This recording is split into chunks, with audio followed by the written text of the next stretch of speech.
freedom, man. That's what it's all about.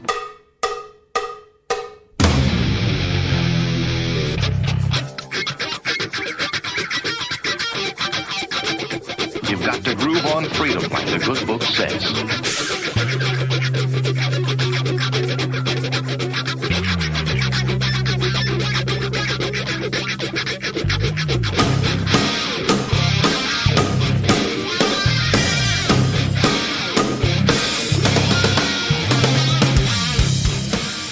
Welcome. You are listening to What on Earth is Happening. This show will discuss the topics of human consciousness, mind control, natural law, the occult, and all issues that affect the freedom of the people of Earth. What on Earth is Happening will endeavor to shine light upon the darkness of our world and to offer empowering solutions to the problems we face as humanity approaches its critical moment of choice. And now, here is your host, Mark Passio.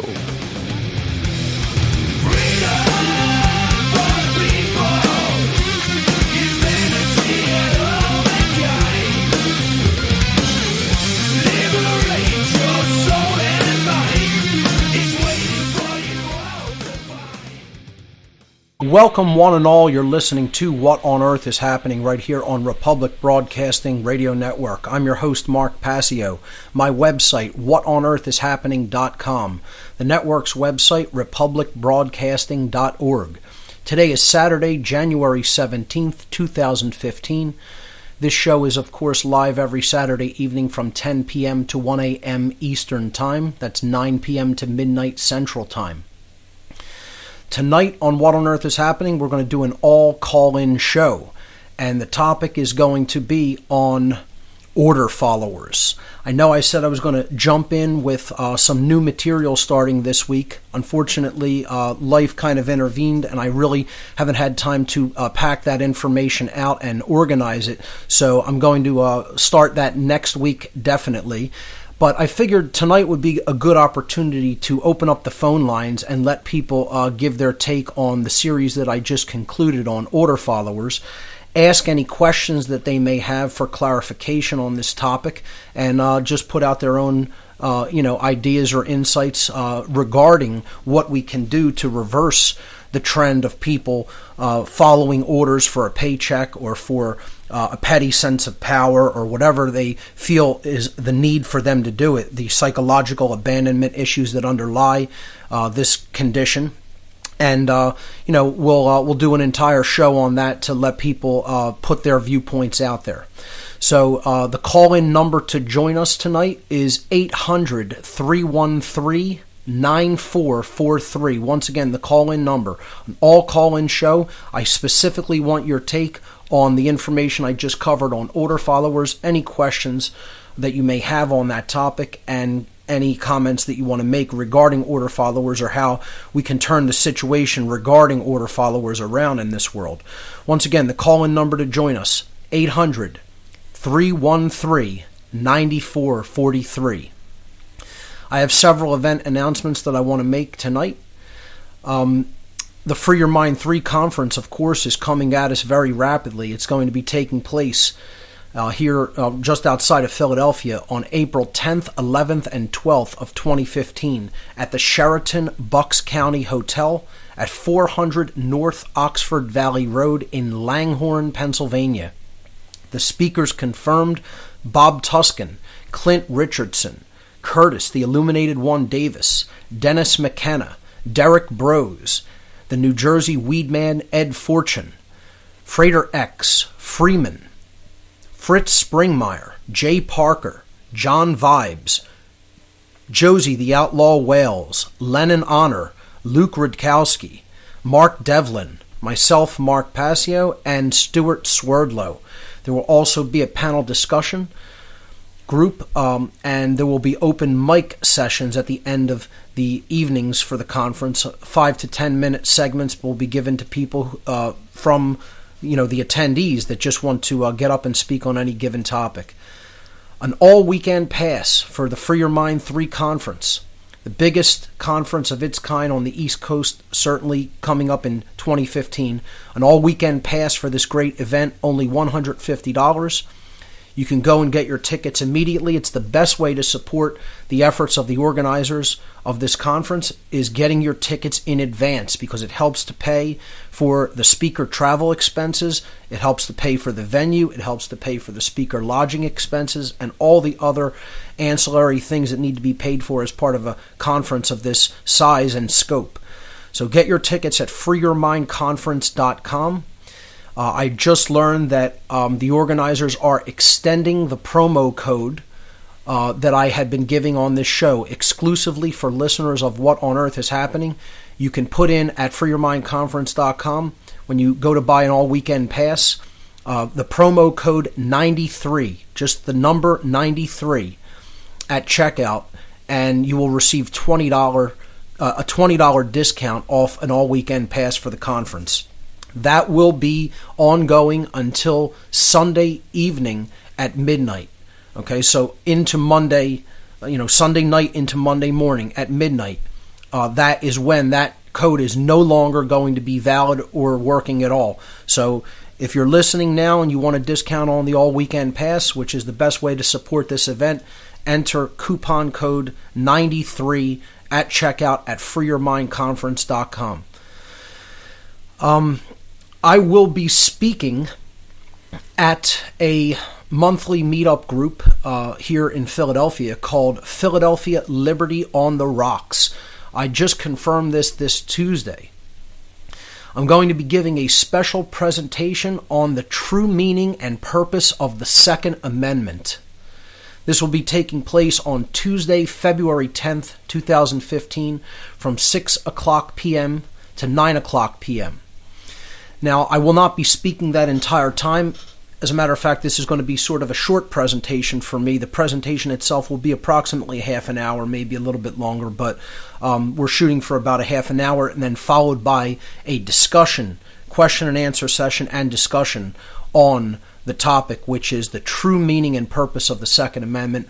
I will be extensively breaking down all of the language contained in the Second Amendment and attempting to convey to people what the authors of the Second Amendment truly intended by putting this provision into the Bill of Rights.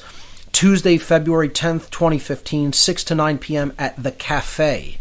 That's the name of the venue. It's at 2011 Walnut Street.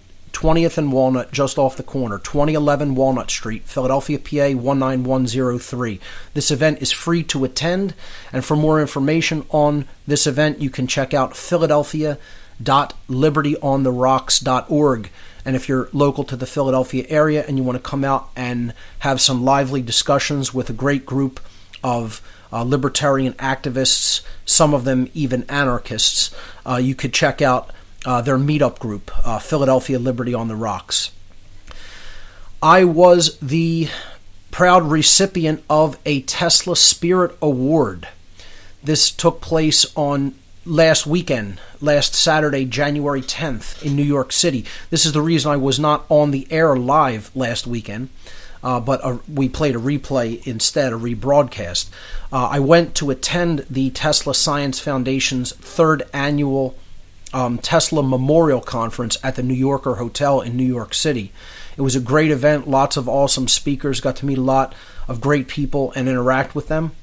And I got a very, very pleasant surprise. Actually, as I was heading up to the conference, I got a call from the Tesla Science Foundation's president, Nikola Lonchar, and he told me that I would be receiving a Tesla Spirit Award at the conference, which was very, very, again, pleasantly surprising to me.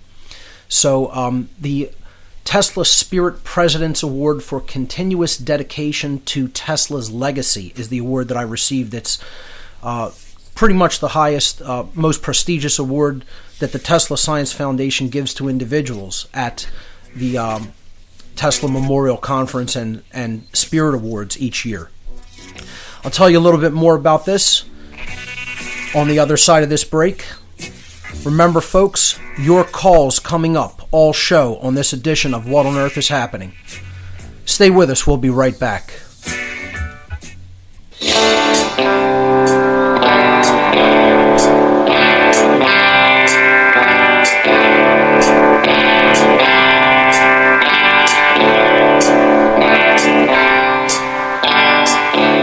There's a code of silence that we don't dare speak. There's a wall between us and a river so deep.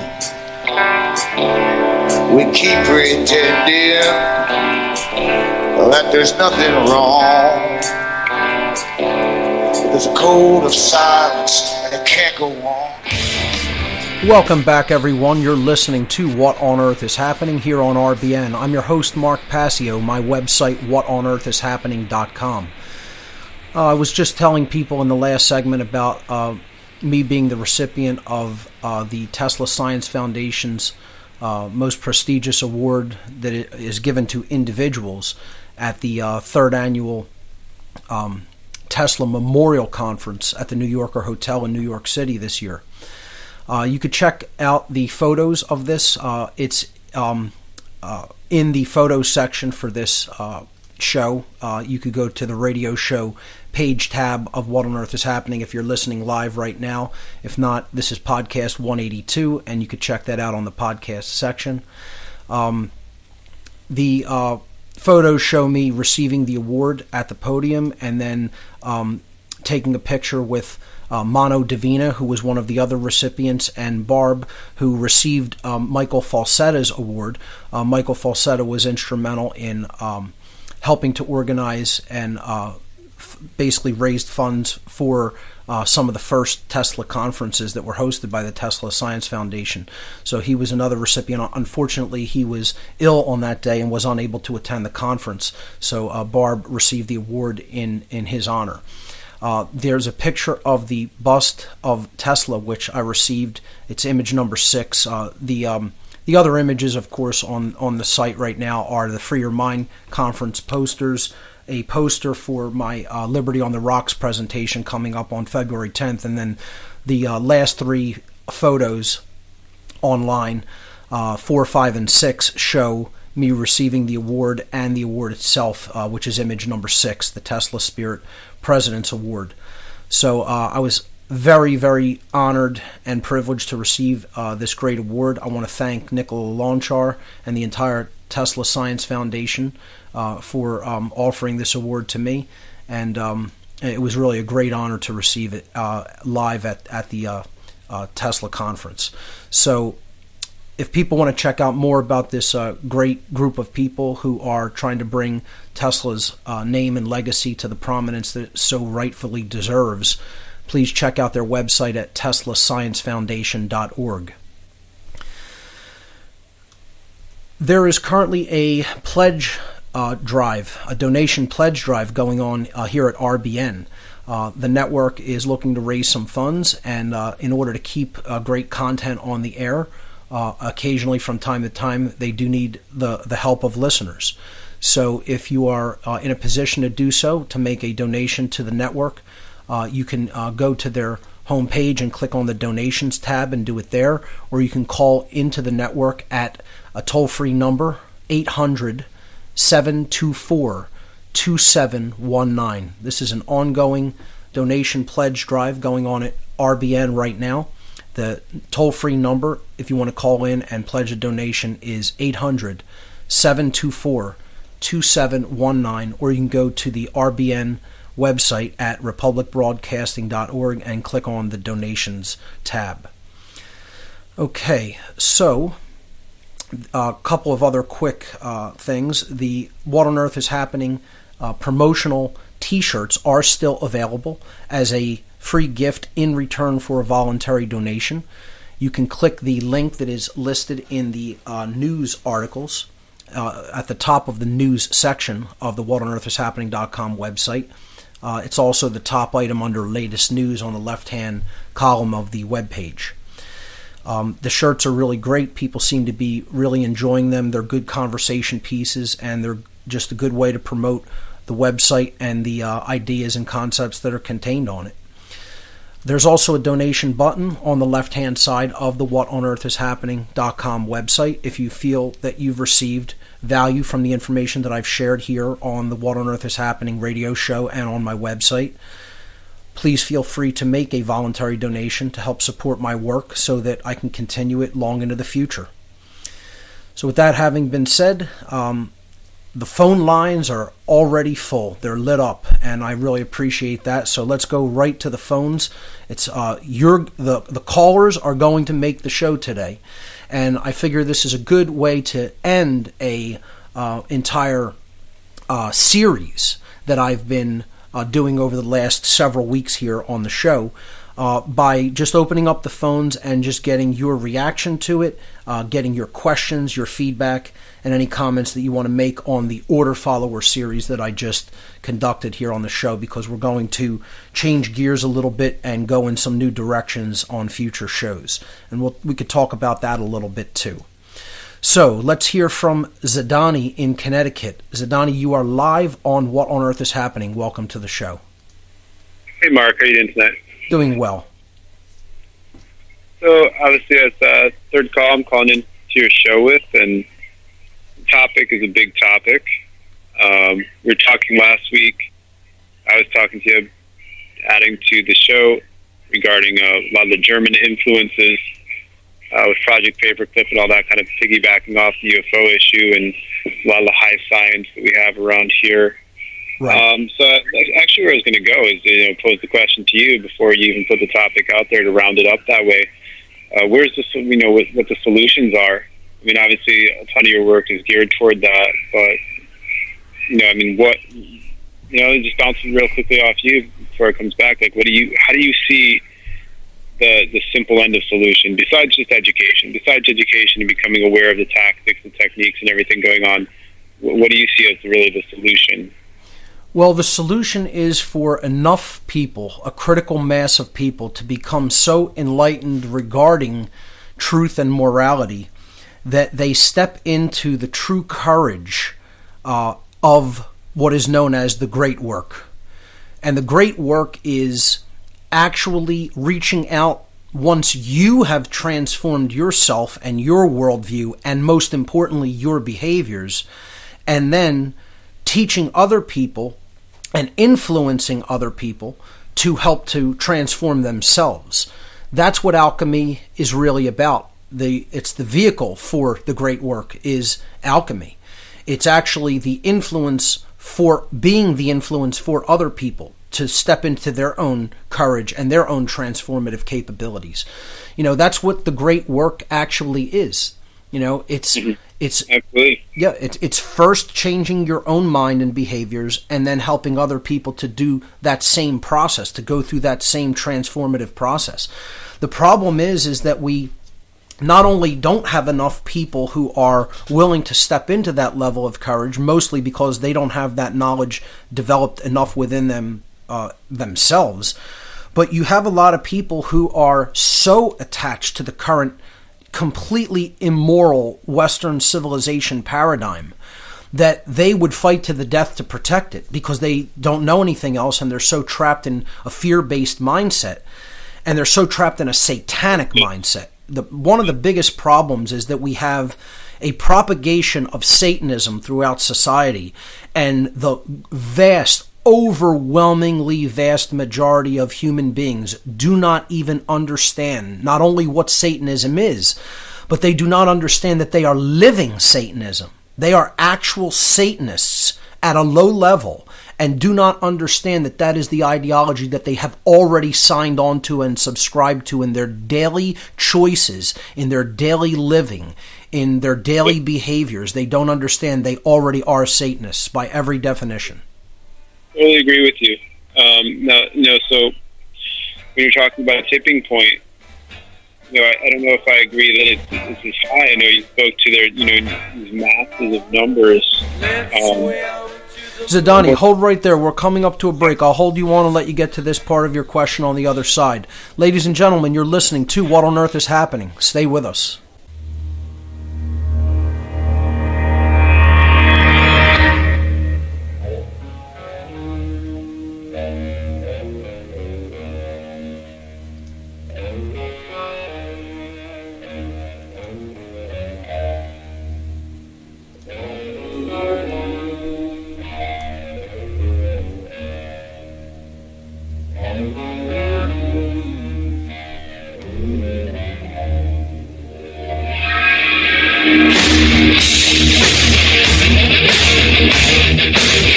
Welcome back, everyone. You're listening to What on Earth is Happening here on Republic Broadcasting. I'm your host, Mark Passio. My website, whatonearthishappening.com.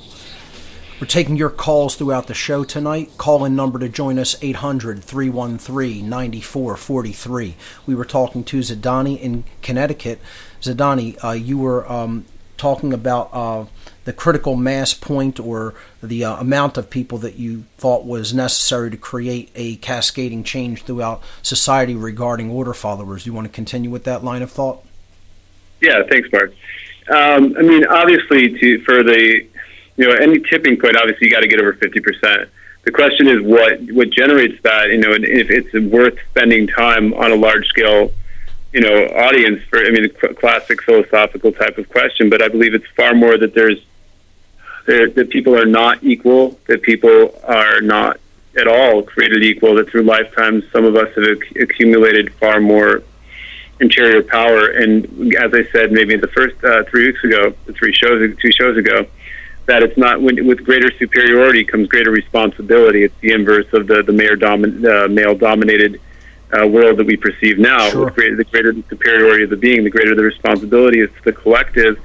So some of that, in that idea of the collective, I want to come back around to. But I believe there's a core group, let's say, of individuals that have the power to be those catalysts, to sort of be something like Michael Tessarian's well illustrated and elucidated version of once upon a time culture that exists, the Iberian culture, the great giants who, the beings that could harmonize the rest of society around them.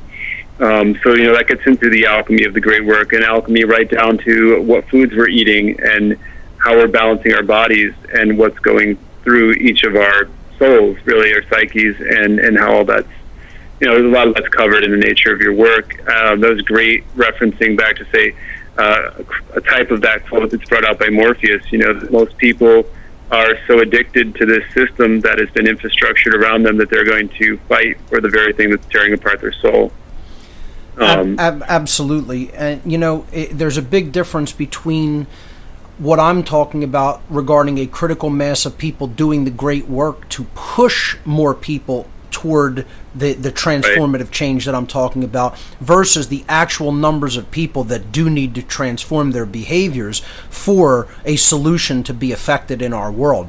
That is a very large number. I think the people who need to do the great work in order to get us there is not quite as large, but in order for society really to change for the better, truly, in a sustainable, long-term way, certainly over half of people would need to change from the current, mindset and worldview and behaviors that they're enacting in the world right now. And that then we would be in agreement, and there'd be tears in on that Russian doll sort of core of like what's emanating those rings right to the very core of the movers and shakers who are going to kick that out. But obviously, for any tipping point to happen, you need 50%. Just what's burgeoning that.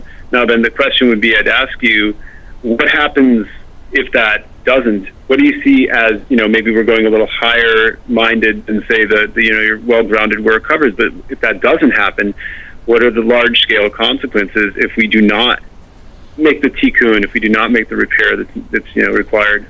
Infinitely worse slavery than what we're already experiencing now, because there are degrees to the severity of slavery, from 100% totally physical hot slavery to the type of mental slavery that people find themselves in now, which arguably could be perceived as, more intolerable, especially to people who are not under those mental chains. I mean, I'll just be honest with people and, come out and give you a little bit of personal information regarding where my emotional makeup is at these days. I mean, I feel depressed regarding the state of the world and where people's minds are at. I just have to lay my head in my hands and almost weep on a daily basis for how completely and utterly destroyed the minds of most people of humanity are. It's almost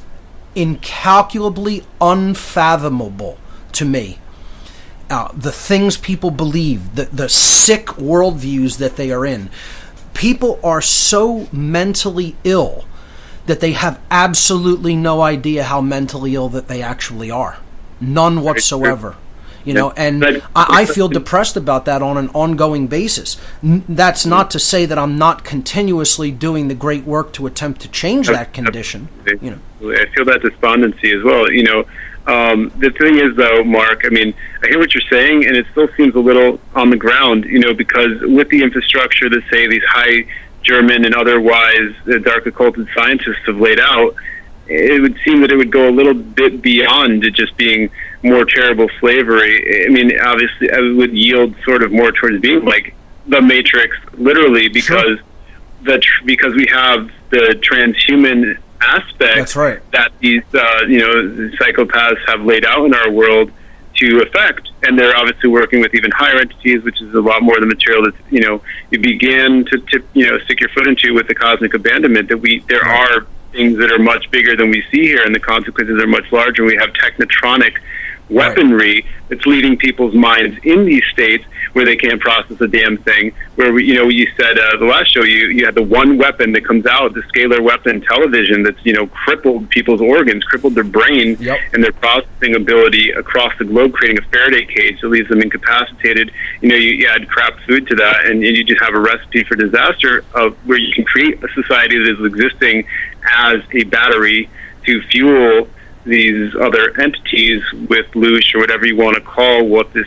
field that they're giving off. So it's far more than just we're going to have a bunch of people reduced back to the Middle Ages and their serfs. It's going to be converted to hell on earth, literally. A hell planet, a literal hell world.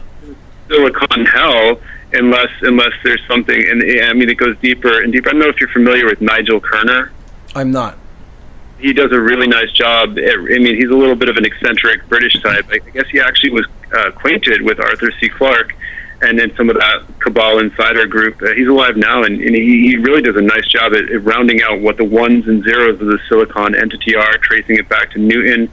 It's pretty amazing. I've never heard anybody really put it all together like that. So, where it comes down to that, for me, Mark, is expanding the principles of natural law and maybe even getting beyond a little bit of what's rigidly laid out by the beings that, so to speak, in my opinion, control physics, is what I've labeled and had other Kabbalistic teachers of mine call the Jacobian principle of Jacob, Father Yaakov, that, when he looked at the situation with, if the story of the archetypal story of Laban, the wicked Laban, who he went to, that when you're playing with Luciferians, at a certain point you can't play nice, and you can't just play by what would be simple integrity. You have to know their game and outgame their game.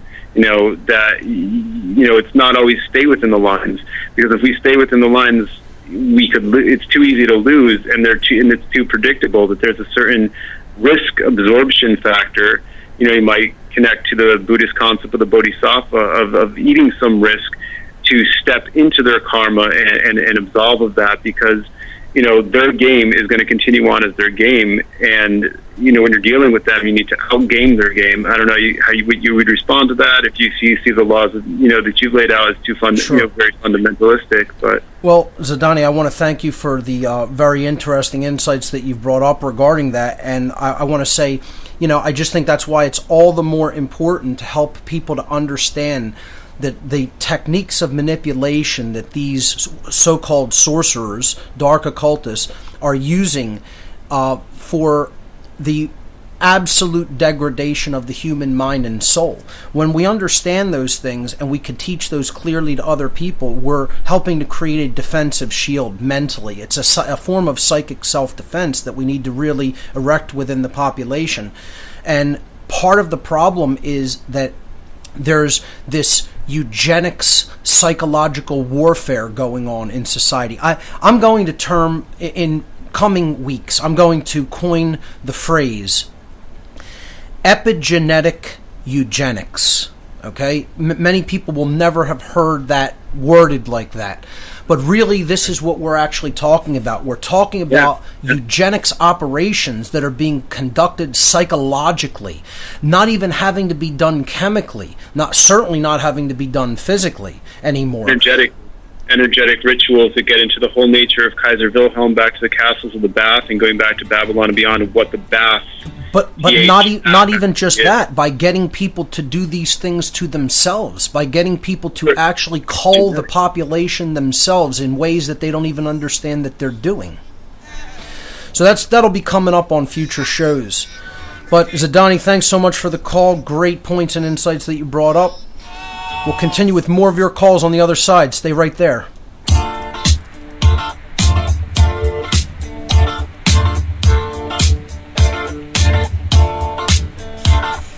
We don't need no education.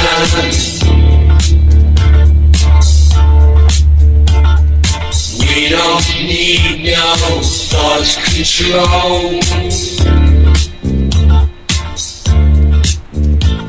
No dark sarcasm in the classroom. Teacher, leave them kids alone.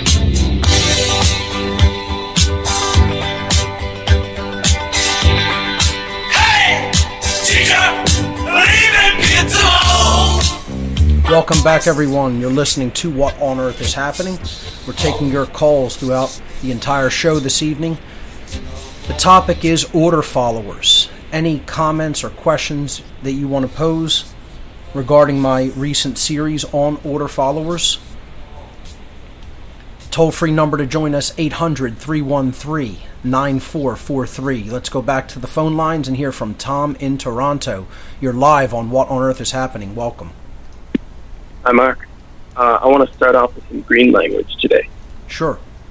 So, on the word believe, it's made up of the words belie, which means to be in contradiction with or to falsely represent, and the word eve, which means life.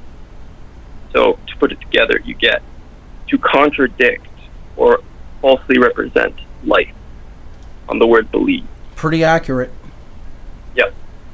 And the second one, which I forgot 2 weeks ago, I was going to say that government is the material manifestation of the ego, especially with what's his name, who wrote the Satanic Bible, Anton LaVey, right, said about the number 9. Anything you add or multiply by the number 9, you get more 9. Right. Anything you do to the government, they just ask for more money in order to deal with it. So whether it's war, sickness, or peace. Also, they present a great deal of official. They appear very official to people. See what I mean? Yeah, I mean, and still far too many people still believe in this concept of government as being legitimate, and actually having a place in the world in any capacity, in any, level whatsoever. Minarchists are still have a belief system, have a religion. That's all it is. It's the religion of authority. It's a belief in the legitimacy of something that has never and never is not now and never can ever be legitimate. The right to rule over other people. It's a total fraud, and people still believe that we should in any way interact with this complete fraud, And, until people understand that there's no legitimacy to the violent things that they conduct on a day-to-day basis, and, ultimately develop the resolve to exercise their right to defend themselves against that violence, ultimately nothing is going to change. Yeah, they belie Eve. Which is why the presentation I'm going to do on the Second Amendment is so important. And you still have so many absolute milquetoast people. Let me just put it that way, as least offensive as I could say it on the air. Okay, because if you talk to me personally, I'd have a lot, more explicit choice words for what I really think of people that are unwilling to defend themselves and don't believe in gun ownership. I have posted a recent video on my Facebook page of me shooting a sniper rifle, and in the video I have a shirt on that says, "Free people have guns, slaves don't." Anybody that still doesn't understand that only a slave, a perceived slave by their master, is prevented and prohibited from owning the ability to defend themselves from violence in the means of a firearm. Okay? They're slaves themselves. If people don't understand that, you are already in the mentality of a slave, which is why some of the founders of this country tried so hard and made such an effort to try to convey the importance of never, ever giving up the right to keep and bear arms. And it's something that I feel so strongly about, and too many people absolutely don't understand it whatsoever. It's a topic I'm going to revisit on this show even after I do the presentation and hopefully get a video out, from that. But I'm going to revisit the concept of gun ownership on this show probably after the next series that I go through. Yes, and as a side statement to that, in China, with the martial arts, they actually have the sickle and the nunchucks as martial arts weapons, because it was so bad for the Chinese people that if they were actually caught owning any sort of weapon, their government would kill them on the spot. So they basically had to turn their hands into what you have to use: your hands, your feet, your head, your body, right, the weapon, and your farming tools. Nunchucks were actually farming tools. Right. They would use them to beat the grain out of the rice, and it actually came to that. Like, soldiers would just come to their houses and just I think people really need to watch the video Innocence Betrayed, because it's a really great documentary on the importance of firearms and why never to give them up. And too many people, especially in countries other than the United States, really, I mean, most countries other than the United States, the people there have been turned into subservient slaves that actually believe that there's no proper role for the ownership of firearms, and they are literally mentally ill. They're mentally ill by taking that position, but I can think of no better definition for mental illness than a slave who loves being a slave. That's what somebody who stands against firearms is. Yeah. Also, one last question. Sure. It's more of an occult question, but Aleister Crowley made a statement once that the demons of the Goetia are actually parts of the brain. Do you know anything about that? Very, very, very interesting concept there, and I would have to say that I completely concur. These entities dwell within us, and they control many parts of our behavior and personality until we understand how to free ourselves from those influences, from those negative, quote-unquote, demonic influences. I think it's a profound understanding personally. Not everybody will agree with that point of view, but the types of ideas and concepts and personalities and influences and energies that are contained within Goetia, for people who have looked into this topic and studied it, I also feel are different aspects of the human mind and psyche. The personality, the deeper aspects of the self, and we can either choose to work with those forces and master them, or we can be mastered and owned by them. It's a choice. It's an exercise of will, and it's about self-knowledge. Another individual other than Crowley that you could look into to check out things on that is Lon Milo Duquette, who does some great work with Goetia as interpersonal indwelling forces. I would recommend some of his work on that as well. So I definitely agree with that take on the quote demons of the Goetia. Okay, thank you. Yeah, That's sure, all. You got it. Great call. So thanks for that call, Tom, and let's continue and go on to Kevin in Pennsylvania. Kevin, you're live on What on Earth is Happening. Welcome to the show. Hey, Mark, it's Kevin. I just wanted to say hi, but I'm actually here just to let you know that this isn't a crank call, and my son wanted to speak with you. Oh, sure, absolutely. I'd be glad to hear from him. What Here, is his hang on. name? What is his name? Maximilian. Oh, that's right, Max.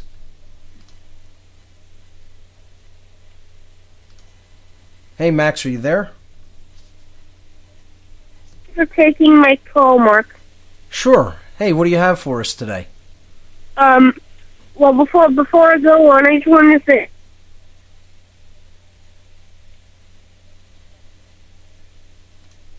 Go ahead. Are you there? All right. Don't be nervous. Just go right ahead, like you're talking to me, like if we were hanging out. Okay. Well, this isn't necessarily a question, but I believe we should end the Federal Reserve because it pays for the wars. Absolutely. Debt equals slavery. We pay the debt to war. Sure. And debt is a huge part of the whole slavery system that has been erected all around us. That's how they keep these Order-Follwers in line, by constantly having them appeal to what would happen if I didn't do this job? What would happen if I didn't uphold these laws and get that paycheck in return? Hey, Kevin and Max, stay with me through this break. I'll let you continue on the other side. Ladies and gentlemen, you're listening to What on Earth is Happening. Don't go anywhere.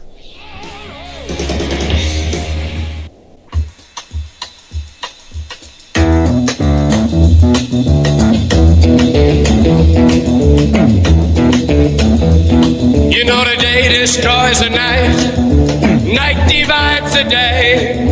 Try to run, try to hide, break on through to the other side, break on through to the other side, break on through to the other side, yeah. Welcome back, everyone. You're listening to What on Earth is Happening. We're into the second hour of the show for this evening.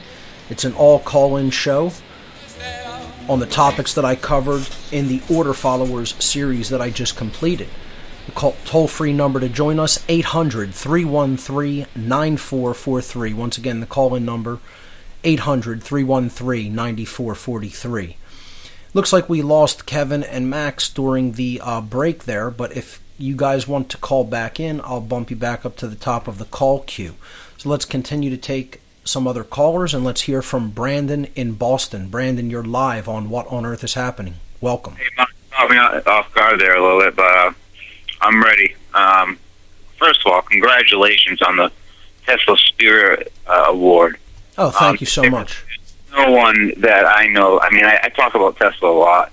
I always bring up your name in the Tesla Foundation, Science Foundation in Philadelphia, and they have a little place here in Boston too and stuff. So it's very cool, and really congratulations. That must have been a fantastic event. Oh, it was great. Yeah, we had a good time. Good. All right. Get real to the point here. This order following, it's really pretty heavy because because what you have essentially is that, and it's really interesting. I love how you put it, is intelligence eugenics, or whatever it was. Epigenetic eugenics. It's a way of people to be mind controlled into culling the population themselves without anybody having to do it externally. Yeah, and you know how that's done, I think, and this is what I was going to bring. I think selective breeding of order followers. I would say it's even about diminishing the whole socio-sexual cohesion between the sexes in general, and that's what I'm going to be talking about in the future, is the wedge that's being driven through social engineering in between males and females. And most people are totally unconscious of how this manipulation is being done, and it's actually resulting in declining birth rates in all the civilized countries of the world, basically all the the Western civilization countries. And some people would say, oh, that's a good thing because we're the ones who are completely messing up the world. I mean, at the same time, they want a population reduction. They want a eugenics agenda because the more manageable the population is, the easier it is to control. The smaller it is, the easier it's manageable. And they certainly don't want real men rising up in society. They want the emasculated man that will lay down to the state, and then they want the only masculinized men they want in positions of quote-unquote authority within the police forces and the military forces. That's where they want to channel any testosterone or any traditional male roles, they want that channeled into the state. And, they're doing this epigenetically by the female support of the entire system. The targeting of females for mind control, the targeting of females in marketing. The latest, not to jump ahead of myself, but, the latest figures are that almost 85% of the entire U.S. economy is basically pushed forward by females in our culture. They're the ones who are actually doing the buying, because all of the mass marketing is largely geared toward them. I mean, you don't have to take my word for it or believe me or even think it's my opinion. Just go out into the street and look at what the marketing targets. It clearly targets the female mind. And it's an unpopular thing to say and get into. And when I start talking about neo-feminism as compared and contrasted with what I would term classical feminism, they're 100% complete opposites of each other, and neo-feminism is a eugenics agenda without any question in my mind. And I could also tell you that it comes out of Satanism, and it's things I'm going to be talking about in future shows. Actually, I'm going to start this next week. I can almost promise that I will start it next week, because I will have some time this week to really organize some of these ideas and put them in a coherent format of some kind. Not sure whether I'm going to actually go full bore and make a full presentation with slides or not, but it's something that really has to be discussed, and I can no longer stay silent on it. It is something that I feel I have an absolute moral obligation to tell what I understand about this agenda. And, again, I talked about in the Order-Follwers section, and in the part on, just the non-supportive dominators in the solution section a couple of years back, how females could really step into a very empowering role and position in society by not supporting people who uphold the immorality of this system. They could step into real personal power by doing that, because in many ways, in all ways really, they are the most oppressed by this dominator system and culture. And yet in their support, they don't even understand how they're driving their own enslavement and ultimately their own eugenics population reduction. They don't understand that the neo-feminist agenda is actually a war not only on men, but certainly a war on women as well. And when I bring up these topics, one of the caveats I want to give for, when I'm going to explain this, and it's going to tie into the, support of dominators, the support of Order-Follwers as well. I will tie it all back into that. When I do get into this, I want to be very, very clear that I am not doing this to try to further divide or further play into the dialectic. I am trying to do this to bring attention and heal the divide that has so obviously been manifested in our society throughout the last, I would say at least 30 to 40 years, and rapidly growing worse and worse and worse even as we speak. So that's a little preview for what may be coming up, but I'll let you get back to your questions. Oh, thank you. That was awesome. But my point is, I guess, is that you have these red bloodlines like T.H. Huxley and Aldous Huxley. Mm-hmm. You have these the book Sinister Forces, the trilogy Sinister Forces by Peter by Lavenda, yeah, great books. Which is first is about my family. Is the 9. Arthur Young, my last name's Young. That's my family, Ruby Young and Payne. That's them. Right. And I got for them that way. It's weird. So we've had my own family goes back to King Hand a long time, and they've been following orders. They're in orders. Okay. So how do I, where I'm surrounded and people are I'm carrying out epigenetically. Morphogenetically, probably through memory, like Rupert Sheldrake proposes. Right. I'm carrying out the same service to the elites, or whatever you want, but they're not so-called. Whatever you want to call them. That's in my family. And that that I think there are certain bloodlines that are bred for a certain purpose. And that it's funny that these bloodlines meet, and guess what? The other, you're just you're just my friend, right? And then, who is your grandfather? we happen to be the founder of the OSS. You know, I mean, like, weird stuff. You know what I mean? You know, regarding your question of what you can personally do, this is also a topic that I think I want to get into on future shows, because when talking about solutions, a lot of people don't ever formulate some sort of a strategy for dealing with the quote-unquote unconscious. You know, they're content in many ways to let them live in that unconsciousness. And, you know, let me just say this. I think a big part of the solution is to educate children whose minds aren't so totally taken and so totally calcified and like as if held in a concrete block. They're a little bit more malleable. And, you know, there's this concept in general that it's easier to educate a child than to try to fix someone who's already broken and already mentally enslaved.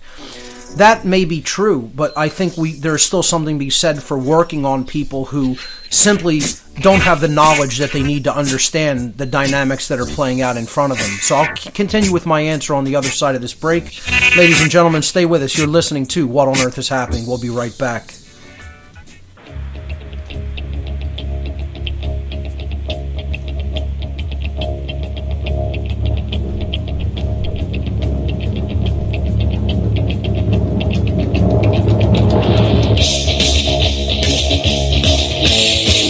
Welcome back, everyone. You're listening to What on Earth is Happening. I'm your host, Mark Passio. My website, whatonearthishappening.com. We were talking to Brandon in Boston, and I was giving my take on what we can do to help kind of decondition and deprogram some of these people who have basically been raised their entire lives in the dynamic of believing that order following is some kind of a virtue and that we need this dynamic in our lives to somehow maintain order in society. It's something I'm going to probably get into in a big way in future shows, and it's something that I want to formulate ideas on a little bit more in a kind of formal manner to try to put out a strategy out there for people, because I think we have to organize truth seekers and truth speakers among us and identify those truth seekers and speakers in our local communities and then work together, literally like tactical teams. I mean, literally like a tactical team. I'm going to, in the future, lay out this strategy, and I'll tell you what I'm going to call it. I call this Maven-Targeting. Okay, it's a new concept. I'm going to coin a few new things in the future regarding my work and, certain strategies that I want to put out there for people. A Maven, M-A-V-E-N, is a person within any type of a social structure that is perceived to be the go-to person, the expert on a particular topic, or the person that people listen to for advice and direction. A Maven does not have to be, per se, a knowledgeable individual. They only have to be perceived as a knowledgeable individual. So I'll just give an example here, and I like to give personal examples. I am not a Maven, okay? People would say, oh, yes, you are. People come to you for this, that, and the other thing. Want advice on this, want knowledge on this, want to know what resources to go to, okay?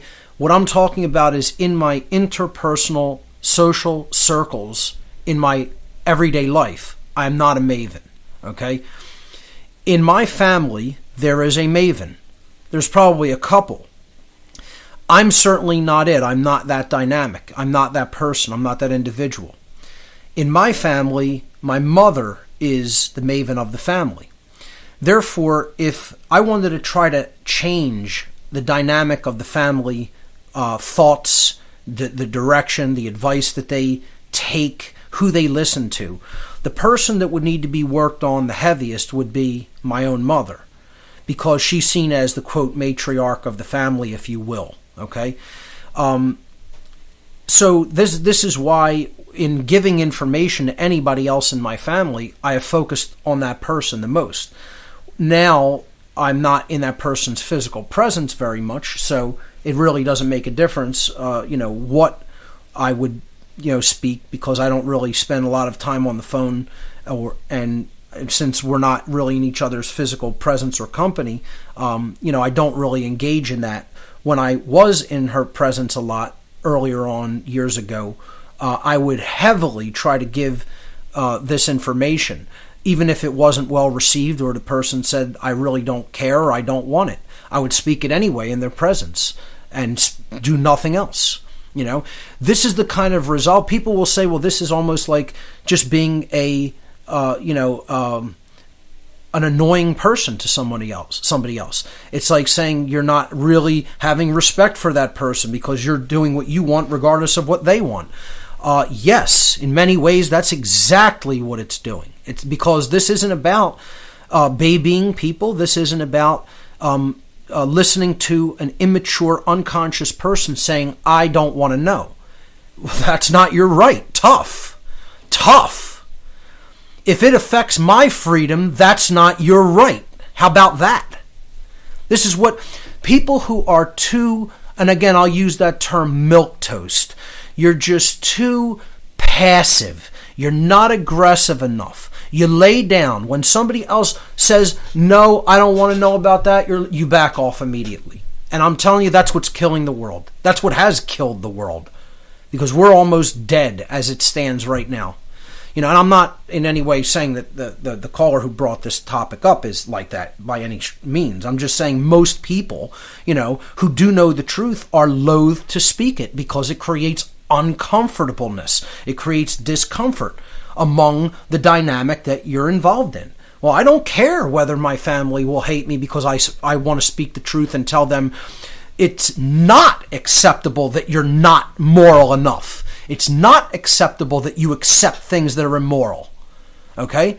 You need to get up in people's face and say it directly to them in plain language. Sugarcoating it is not going to help anybody, folks. It's a new age deception.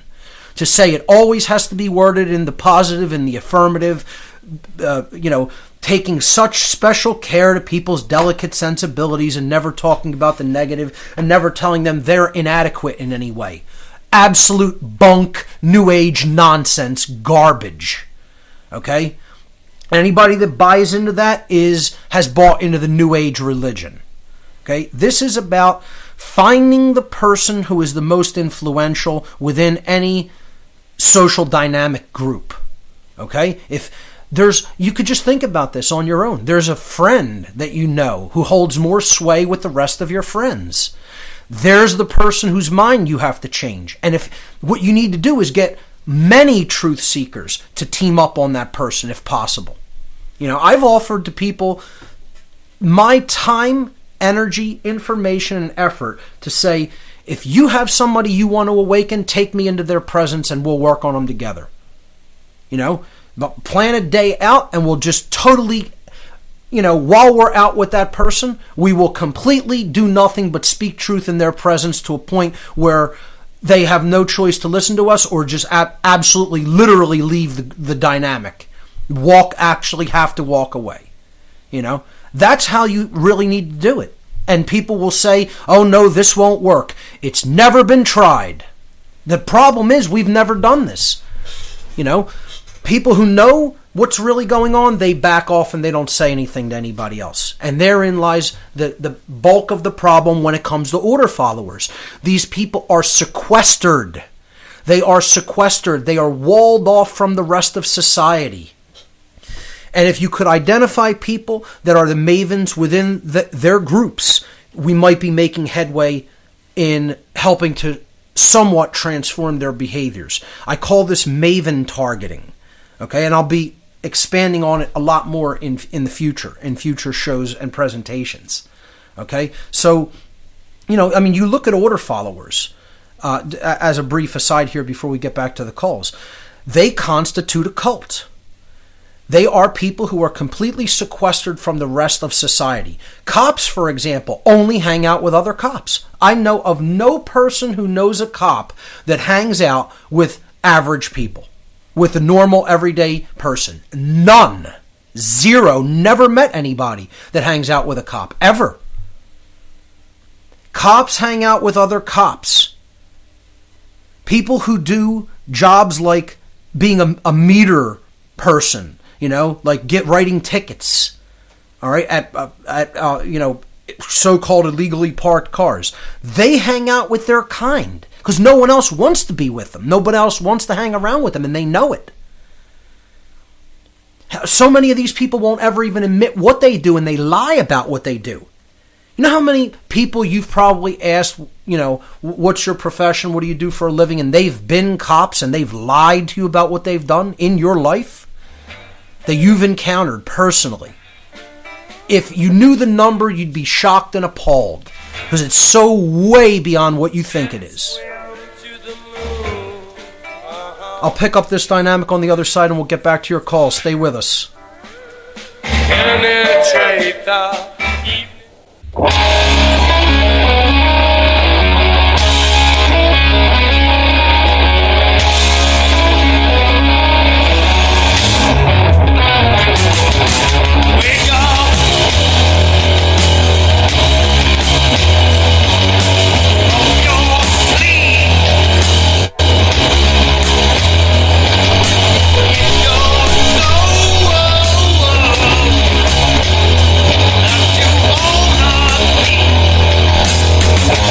Welcome back, everyone. You're listening to What on Earth is Happening here on RBN. I'm your host, Mark Passio. My website, whatonearthishappening.com. So in the last segment, I was talking about how police generally constitute a cult. All Order-Follwers really do. And they hang out with only their own kind. They congregate with their own kind, and they are completely sequestered from the rest of society. And that is why until we can infiltrate that wall, get past that wall that they have used to sequester themselves and basically not hang out with anybody that doesn't think like them. And you need to do that by identifying people within your family dynamic who act as the Maven. Again, this is the concept I call Maven-Targeting. And it's really answering, the question that was posed by the caller Brandon in Boston. This concept of you have to get into the minds of people who are influential in a family unit, because these are the people who are ultimately holding some kind of mental influence with the people who are acting as Order-Follwers. And I'm going to tell you, these Mavens usually are the matriarchs of the family. Okay? When you look at who people go to for advice within a family unit, you'll usually see it's, the female who is the mature, influential type within the family. Okay? It may be, the grandmother of the family, or, just the strong female influence in general. And, in some families it's a male as well. But in general, why I'm going to emphasize the mind control that's perpetuated against women so much in future shows is because for us to break down the dynamic that we see playing out with Order-Follwers, the strong-minded and traditional type women are going to have to come out of their mental conditioning that they've been placed under to see, order following as some kind of a virtue, and influence and nurture the men in these families, in the family dynamic that they're a part of, in order to make them understand it's not okay what you're doing, or from a very early age, never get involved in following anybody else's orders because it's immoral from the get-go. And the problem with that is the family dynamic is under attack because of the mind control that women are under. So, it's like a catch-22, until we can repair that family dynamic by breaking them out of that mind control, they're not going to come out of that mind control. It's a very complicated set of factors that people have to understand is going on. And again, the neo-feminist agenda which is a eugenics agenda, is a huge part of that mass mind control targeting, particularly of the female mind, because what they want is an emasculated society of men that can't ever rise up against the state physically, and they want women basically wed to the evils of the state, without even understanding that unholy wedding has been performed, has been accomplished. So I'll bring Brandon back on to just wrap up his thoughts, and then I'll move on to some other callers. But Brandon, if you're still holding with us, I don't know if that addresses some of the dynamic that you were talking about how we may eventually break down this whole, mindset of the quote respect or admiration or seeing order following as a virtue within a family dynamic. That's right. That's why they go after the women and children first, not the men. That's right. And you beautifully illustrated that 2 weeks ago when you brought up The Hobbit 3, and where the women of Lake Town take arms over the coward who just stays there, and is the perfectly shown dynamic. It was a beautiful allegory. I highly recommend people to check out, that whole series, but particularly the third one. I found not only visually striking because I saw it in HD 3D, but and the 3D effects were just outstanding, I thought. And but not only that, the allegory that it brought up with, how a real woman will back, the strong men in a society, and turn their backs on the emasculated men who are really cowards, and stand up against domination, and let me tell you something, folks. The what I am calling the neo-feminist agenda is 180 degrees in the opposite direction. That agenda will have women running into the arms of their very oppressors if the truth is told and understood about how that dynamic works. There's a lot of people who are putting out a lot of good information on this topic. There's a lot of people who are putting out some disinformation or imbalanced information on it. I hope to be somebody who can come in, talk about this topic when it comes to the mind control methodologies that have been and are continuing to be directed at women, to get them to support order followers, dominators, and the state, and bring some balance to that, bring some healing to that. And I'm going to say things that are going to be very unpopular, are going to be very difficult for people to accept, and in many cases, because this dynamic is complicated, it's going to be very difficult for some people to understand how it works and fits together as a tapestry of this agenda. But I, again, cannot remain silent on it because I feel that I have a moral obligation to try to help people understand it, and I think I may be able to do it in a way that people really understand not only how this has been done, but why it was done, for the ultimate purpose and agenda that it's serving, which is eugenics. I make no mistake about it, that is the ultimate end goal when it comes to what's going on with the mind control of women in society. And healing that dichotomy and healing this wedge, this divide that's been driven between the sexes is a huge part of the solution, and a huge part of really manifesting true freedom on this planet. Because again, as I've been saying, and I'm going to lead in with this dynamic next week when I start getting into this in a big way, only one side of a dialectic needs to buy the lie in order for the dialectic to work. Only one side of a population being targeted by a dialectical manipulation, I should say, needs to buy those lies in order for the dialectic to work and be accomplished. Both sides don't have to buy into it. Only one side does. So it's a very important concept to understand. And, when I go into this in depth, I know it's going to be controversial for some people. But again, the intent is not to further drive a wedge between men and women. It's to heal the divide that has been driven in there by this communist, fascist, Marxist, absolute satanic agenda that has really waged the war on really both sexes, not just men but women as well, because they're ultimately the targets of this as well, just as much as men are. So, Brandon, I want to thank you for your call. And congratulations. Absolutely. Thank you for letting me be a part of this alchemical show. Absolutely. Thanks so much for calling in, and really great point that you raised that allowed me to go into that little tangent there and give a little preview for what's to come on this show. So let's hear from Arthur in Indiana now. Arthur, you're live on What on Earth is Happening. Welcome.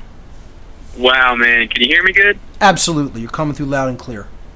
All right, awesome. First of all, I do want to congratulate you. And on top of that, man, I just want to thank you for all the work you've done and for all the insight you've offered for everyone.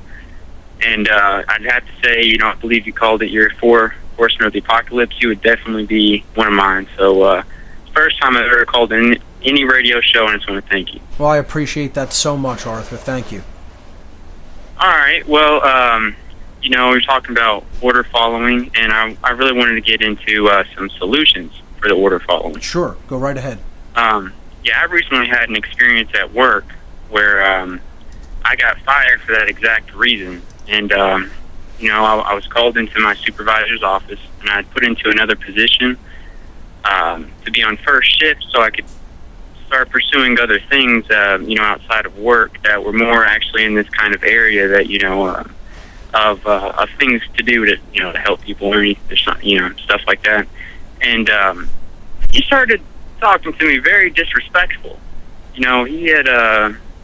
He had started to put words in my mouth. He called me a victim, and I spoke him. I said, "Oh, man," and he told me to shut up. And I said, "You're not going to tell me to shut up." And then, long story short, man, he got physical, and I went up to HR, and unfortunately there was no witnesses, so I ended up losing my job. But what I learned, really the essence of everything, is that I learned that Stay with us. We're coming up to a break. I'll let you continue on the other side.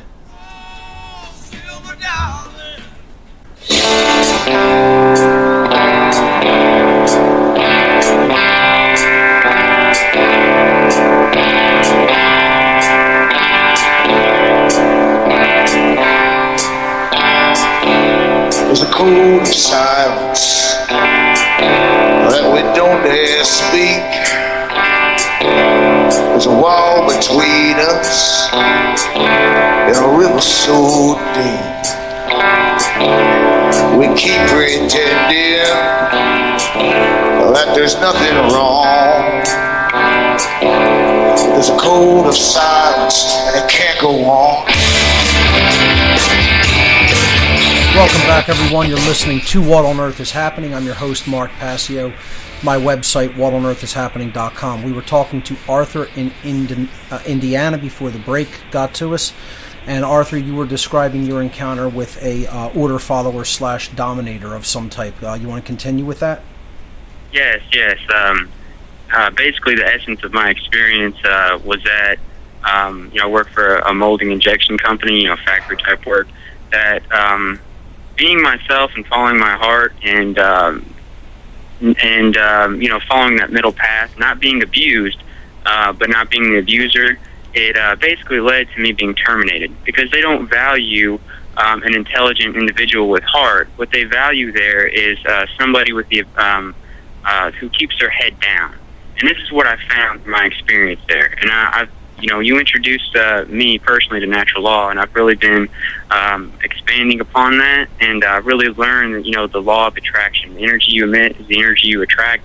I realized that, just recently this has happened, that I put myself in a very challenging situation so I could learn some of this psychological, like distorted expressions of this type of dynamic to get me out of there and into something else. And I've had just some amazing things start happening here, and it's been kind of very synchronistic and leading to something. And so that's the whole thing of the balance, because what I've really learned is of the really a lot of what's happening in the world around us that we see is the degradation of gender, and it really is about keeping people on a lower vibration through the food we eat. You covered carnalism, eating fearful food pretty much, and the workers are treated in, very poor manner themselves. And then the heavy metals in the air and things in our water to keep us on a denser, consciousness level. Because something else I've learned through meditation or been feeling, because this information, there's nothing new under the sun. It's always been around, is that your mind is not the totality of everything we are. We have, your gut feeling, your heart. And what's really happened is that we've been disconnected from these organs, from these parts of ourselves that actually have intelligent, communication if we would only tune into it. So, that's why people's compassion or the sacred feminine has been targeted, so much to keep people where, I don't care, what can I do? And what I wanted to provide tonight on the whole order following dynamic and everything is, it all has to come back internal. You can't yell at someone and tell them how fucked up the world. Excuse me, I don't know if I could say that online. Yeah, we have to watch our language because we're going out I'm over sorry. AM and FM affiliates also. I will not do that again. But basically, you can't force someone to change. I mean, you definitely have to have your voice, because just as you said, lies are propagated 24/7. Truth has to have the defender. But I've seen people try to drop very heavy stuff on people, and it just kind of scares them. And it's good, I'd rather hear the truth, so I know, where things stand, so I know what work to put into. But it all starts with, the individual, or you call it, the Maven, to spread this influence. And a tool that I've used that has really helped me has been just the simple 1, 2, 3: discipline, honesty, and productive imagination. So on discipline, it really is through if you have a one-night stand with a woman, then what you're really doing is you're kind of degrading your sacred feminine, because you're telling your mind that kind of interaction is okay. That's just kind of one example, but just disciplining your mind to disciplining your body, developing your willpower, so that way you have more of that, internal monarchy, dominion over yourself. And then the honesty is a huge one, because that's honesty to self. And if you have an experience and in the moment you may, act one way, but if you do some introspective work, that respect thing, and you really look in at yourself, that's how you're going to develop your intuitive faculties. Really gaining knowledge about yourself, going into your own thoughts and judging your own thoughts before you judge externally. Because when you're judging externally, that's where it's at, external. So you need to bring it back in and then really look at yourself and do that work. And then the productive imagination, all is there's only the all. So before any problem ever exists, there's the solution, right, there. And I've heard you touch on this before. If you cannot imagine or see the solution, then, we're stuck, we're trapped. So, a productive imagination. If you have a negative thought, then think about what you can do to solve it. On the simple level, because before we go out there and really, have this collective, huge, shift. And I want to say this too. I really appreciate that you do have such a you stand so strongly in how much work needs to be done. Because there is a lot of people propagating that, that there's this ascension and everything's going to happen, but we have to do the physical work. We have to, express our spirits through the body and really do some physical work to get things done. But, do you have any comments? I lost train. Absolutely. I think one of the most, critical things in this entire dynamic to understand is that once we do this introspective work and we have worked upon ourselves to such an extent that we've brought our behaviors into alignment with natural law, that's the beginning of the process. People think that that's the end. A lot of times the New Age movement will teach that, just getting yourself in some kind of a blissful state, or a state where you understand what you've wanted to understand and become comfortable with grasping, is the be-all and end-all of it. That's the end of the process. It's this concept that enlightenment is only about the self, is only about changing oneself. That's where the great work begins. No one is suggesting that before you've worked out a lot of the issues and the mind control that you yourself have been under, that you go out and just try to completely, push something off onto somebody else. Because if you don't have your own mind freed, what is the point of, going and propagating that knowledge and information? Now, I'm not saying wait forever either. But, you have to get yourself to a point where you're in a healthy, balanced state and you're not acting as an integral part of the problem dynamic. Okay? Once you can do that and you could propagate that information in a way that is coherent and makes sense to somebody else, I feel that you have a moral obligation to engage other people. And like you said, you don't have to worry about sugarcoating it, but you don't have to do it in a vicious way. There's a way that you could do it that is forceful yet accurate and yet is done in a way that is unapologetic. And I'd like to add in, sure. If you will, just on that level too. What I've kind of learned is, because I've been looking up the conspiracy stuff for a long time, but then I've really gotten into the spiritual side, if you will, but not the new age, head in the clouds spirituality, but really, okay, this is what I need to do to myself to bring the solution into the world. But what I've kind of learned too is that when communicating with people, you can definitely drop some heavy truths.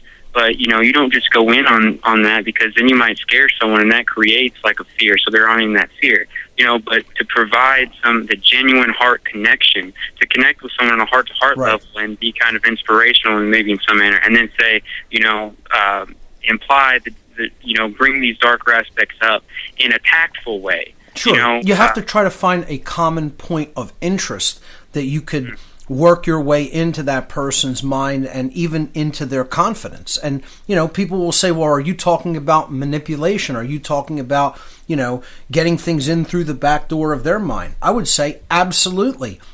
I think that, you have to use whatever methods are at your disposal. So your influence over somebody else, it's like helping a child ride a bicycle with training wheels or with supporting them from behind by holding their shoulders so that they don't fall over. I mean, you can do that until they get up the, muscle memory and ability and dexterity to ride the bike for themselves, and then you have to know when to let off. It's not about controlling them indefinitely. It's about basically helping them to see and understand, and then you can back off, and then when that person has the will to do it for themselves. We'll pick this up on the other side, folks. Stay with us. You're listening to What on Earth is Happening. We'll be right back. Welcome back to the show. You're listening to What on Earth is Happening. I'm your host, Mark Passio. My website, whatonearthishappening.com.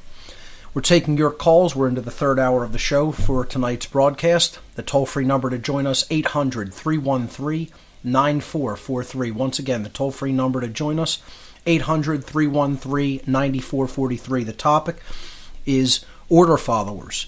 Your comments on the recent series that I just did on Order-Follwers, any questions that you might have, any clarifications that you want me to speak on, or just anything that you want to get into regarding that entire topic, wrapping up this series on Order-Follwers. So let's go back to Kevin in Philadelphia, who we lost on the line earlier. Kevin, are you with us? Yeah, Mark, I'm back. Max was still hoping to be able to speak with you. Sure, go right ahead. Here, hang on a second. Hey, Mark. Hey, Max. Good to have you back. Great point that you brought up about the Federal Reserve System. It definitely needs to go. We're in full agreement with that. Yeah. You have anything else you want to bring up? And the Fed.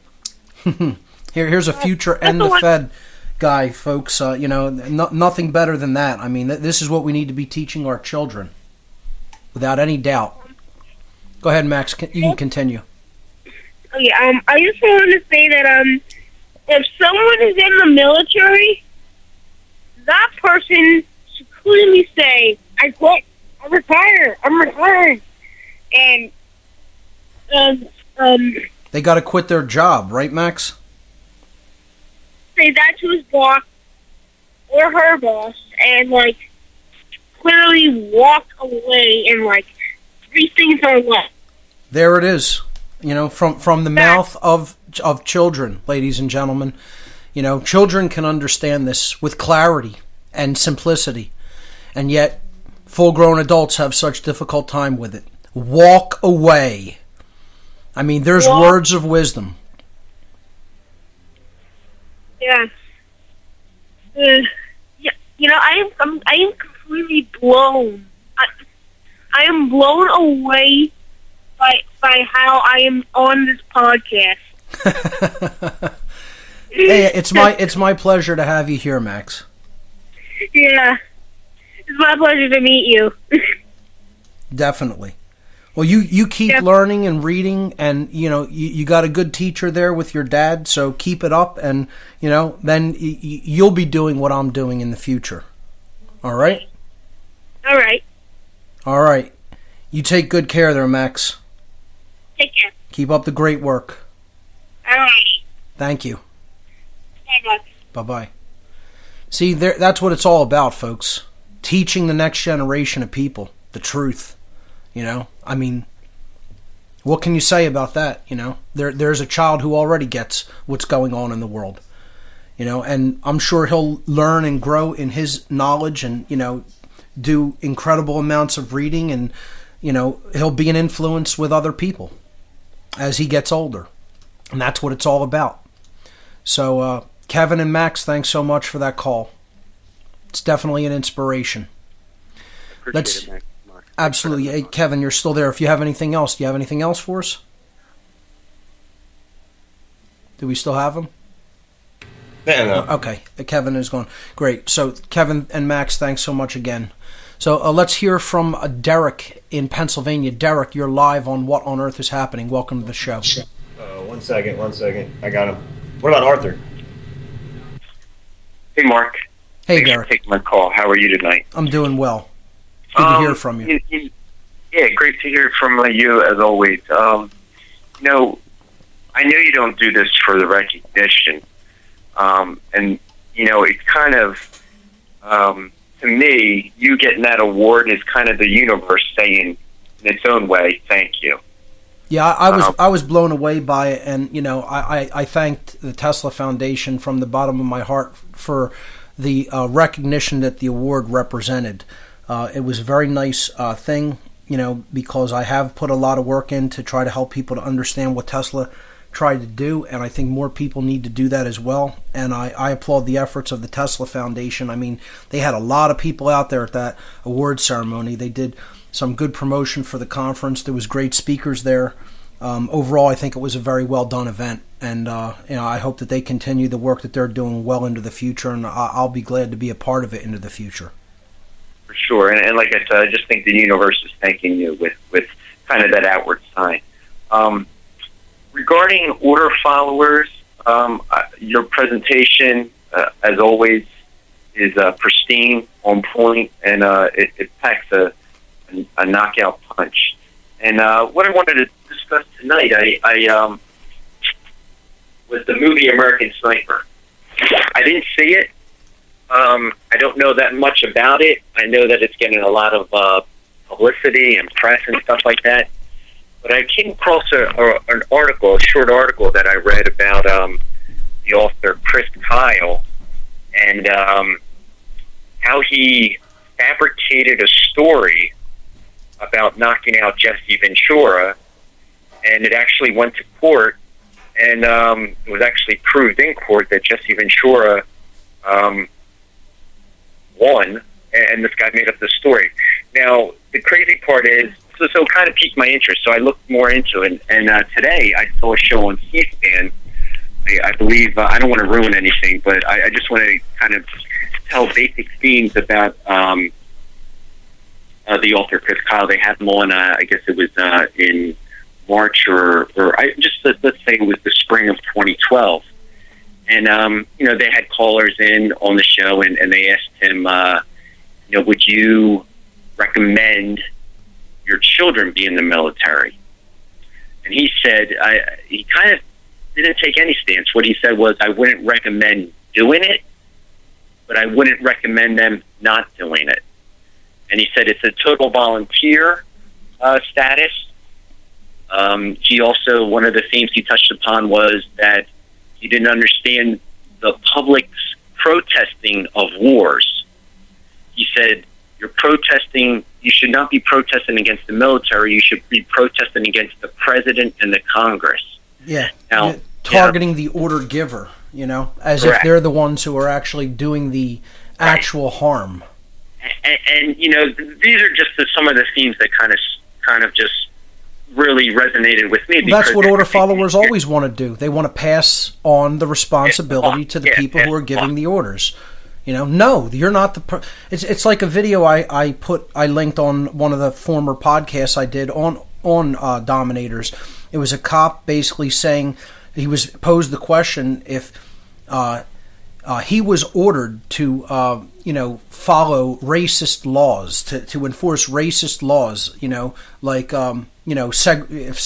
racial segregation came back in through law, would he obey those dictates by the politicians and the state and enforce racial segregation? And he said, as a black man, as a black cop, he said that he would enforce it because that would be the law and his job would require that he enforce it.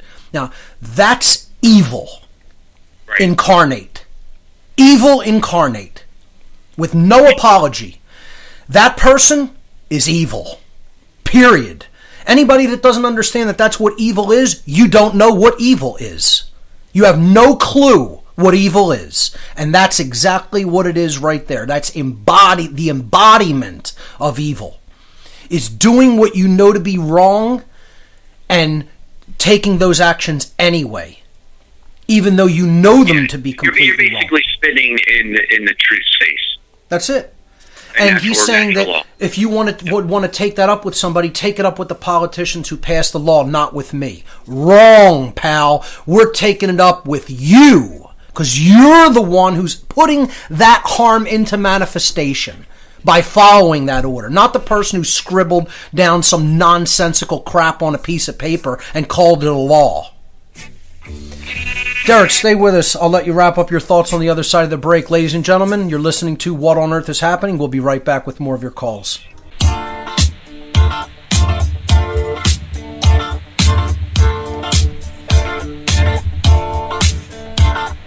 We don't need no education.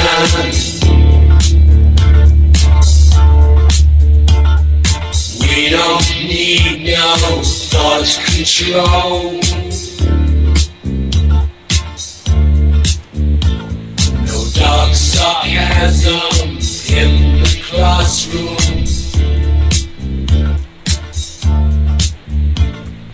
Teacher, leave them kids alone.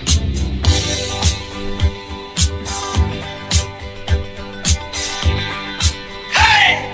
Teacher, leave them kids alone! Welcome back, everyone. You're listening to What on Earth is Happening here on RBN. I'm your host, Mark Passio. My website, whatonearthishappening.com. We were talking to Derek in Pennsylvania. Derek, you were highlighting the concept in the previous Order Follower series I just wrapped up, that the Order Follower most definitely bears the overwhelming majority of the moral culpability for the harm that results by them following the orders of the order giver.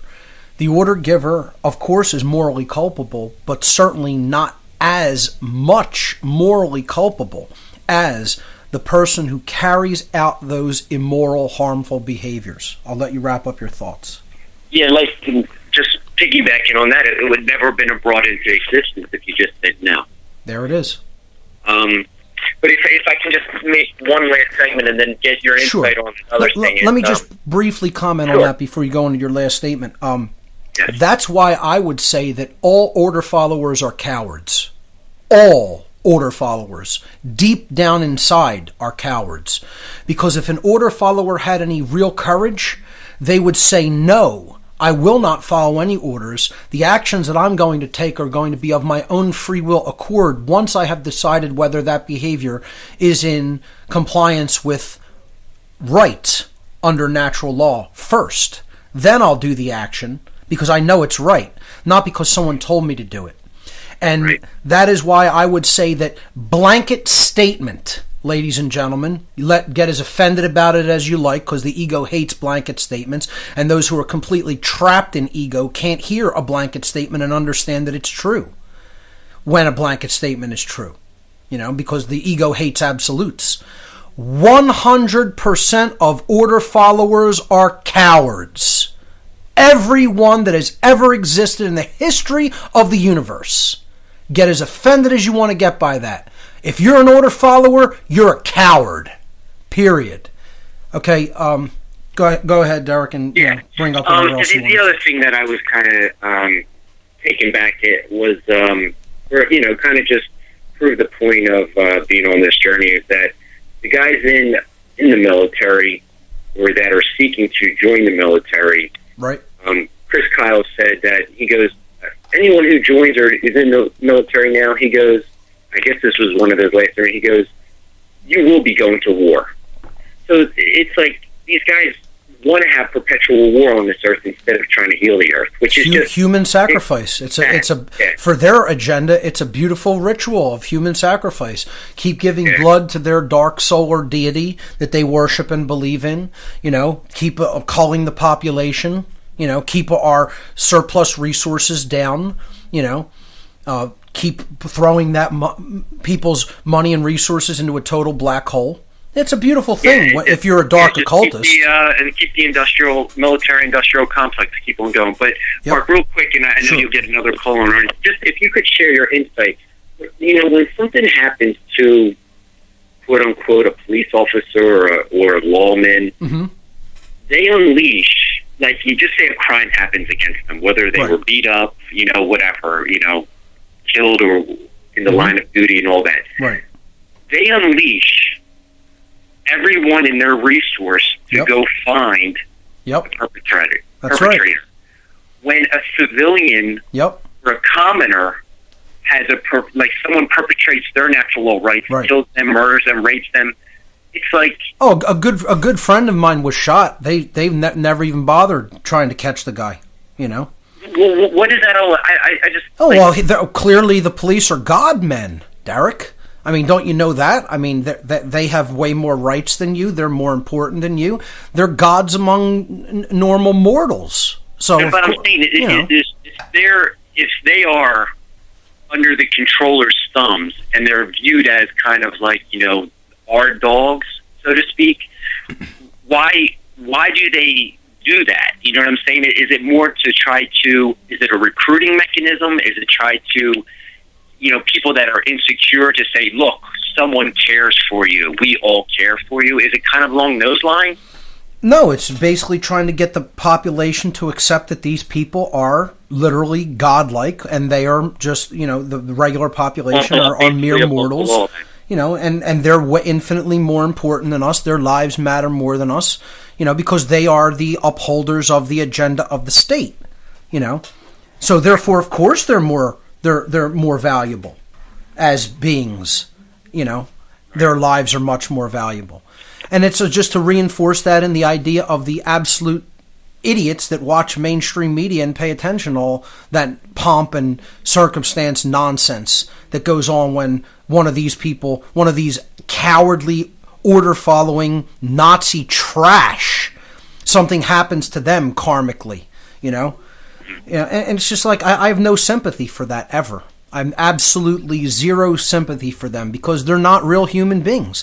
Get as offended about that as you want. A real human being doesn't follow orders, period. That's an artificial being. They're trapped in mind control. I don't make any excuses for people who are trapped in mind control. I'm not an apologist for immoral people. They deserve what they have coming to them, and they're going to get every bit of it. Well, thanks so much, Mark, for all your work. And I just want another shout out to all your listeners.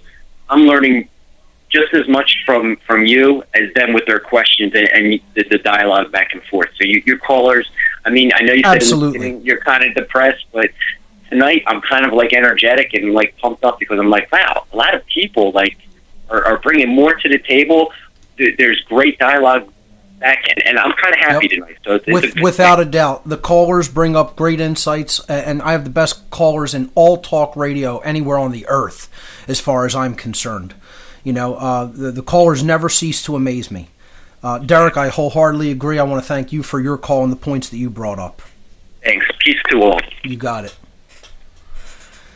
Yeah, you know, definitely never ceases to amaze me the quality of calls. I've stated that many times on the show, and that trend continues, and I'm glad to see it continuing.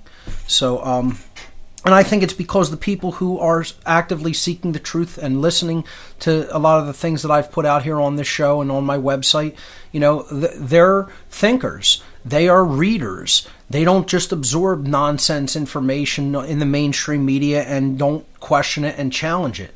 They do critical thinking for themselves. And you could hear that in their thoughts that they, you know, elucidate on the air. I mean, it's just, it is an encouraging sign that more and more people are coming on to this understanding and, you know, talking about it so clearly. You know, we get more people doing the great work, we're going to be making a lot more headway toward affecting a real solution. So that's ultimately what it's all about. So, Derek, thanks for the call. Let's hear from Swami Shivananda Giri in Illinois. Agape, Swami.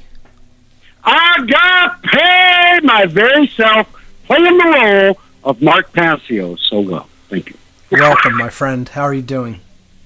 Very, very well. And, you know, Mark, okay. It started when I was invited into your home. And then sitting around your kitchen table, you invited me to speak at the Free Your Mind 2 conference. And then I was allowed to lead meditation sessions at Free Your Mind 2. I remember it like it was yesterday, Swami. But just hold that thought for a moment until the other side of this break, and then I'll let you pick up from right there, okay, my friend? Yep. Great. Ladies and gentlemen, you're listening to What on Earth is Happening here on RBN. Stay with us. We'll be right back. Let's climb through the tide, penetrate the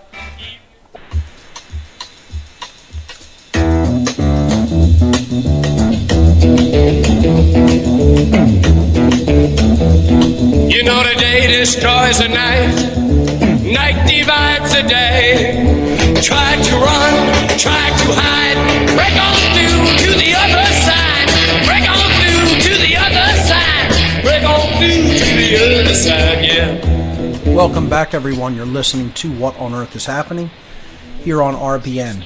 I'm your host, Mark Passio. My website, whatonearthishappening.com. We were talking to Swami Shivananda Giri before the break hit us. Swami, if you're still with us, I'll let you continue with your story that you were telling. Well, you know, I was describing our introduction and our interaction and our association. Anyone who's been listening and following the podcast perhaps has heard this Swami's name pop up a couple times. But what I wanted to ask you, Mark, as a friend, would you allow this Swami your airwaves to make a public confession regarding order following? Absolutely, without any doubt. The floor is yours. In the year 1984, this Swami was a member of the United States Air Force.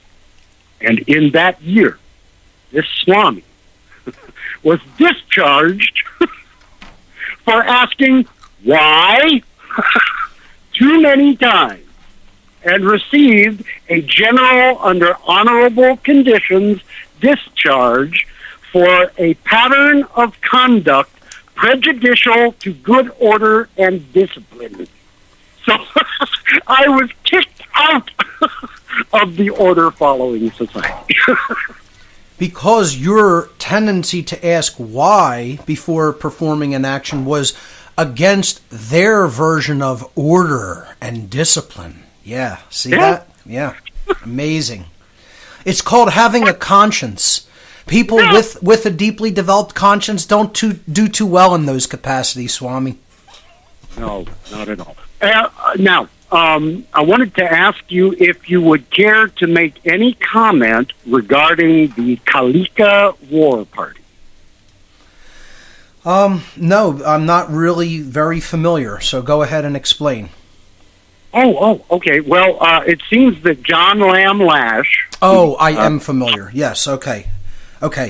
Yeah, I mean, he is talking about, this concept of standing up to the psychopath in a physical capacity. Is this part of what is contained within this? Well, it would seem that what he is attempting to do with the formation of the Kalika War Party is to get hold of warriors who are willing to utilize subtle strengths against those who would use subtle strengths against us. And this is about in an energetic capacity, right? Not a physical capacity, but in a subtle energy capacity. Right. Not physical. Right. But utilizing ritual, utilizing various subtle... Psychic attack we're talking about. Talent. So we're talking about psychic attack. Yes. Yeah, it's an interesting concept. I mean, I could definitely tell you that many dark occultists believe in the direction, manipulation, and transference of energy psychically, and practice it as well, ritualistically. So it's certainly something that I know for a fact goes on within dark occultism. It would be interesting to see what type of results, could be brought about as a result of something like that. I will tend to reserve judgment one way or another, but I would say it's kind of an interesting concept, and I'd like to see where he takes it. Yeah, exactly. That's right where I'm sitting. I'm sitting in the skybox going, "Oh, let's see the game," because I am neither an attacker nor a defender. I'm an observer, and then it's my dharma to assist others to raise from wherever they're seated to wherever they can reach. It's not, there is no,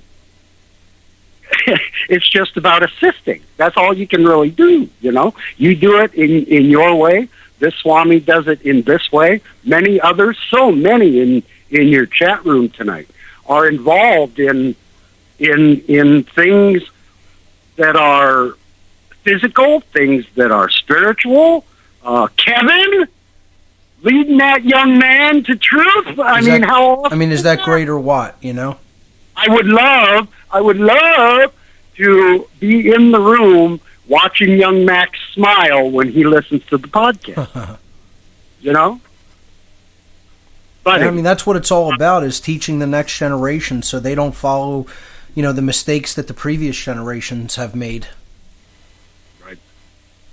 Well, very much looking forward to the next Free Your Mind.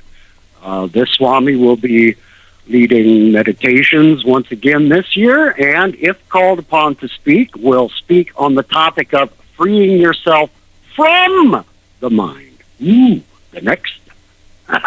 So, we'll see what happens. I think it's going to be a great event, and really looking forward to having you be part of it once again. Yep. And well, for those, I'm so happy I get a crash on Mark's couch. We'll have a blast. All right, we'll see you later. Swami, thanks so much. Always a pleasure to hear from you. Ditto.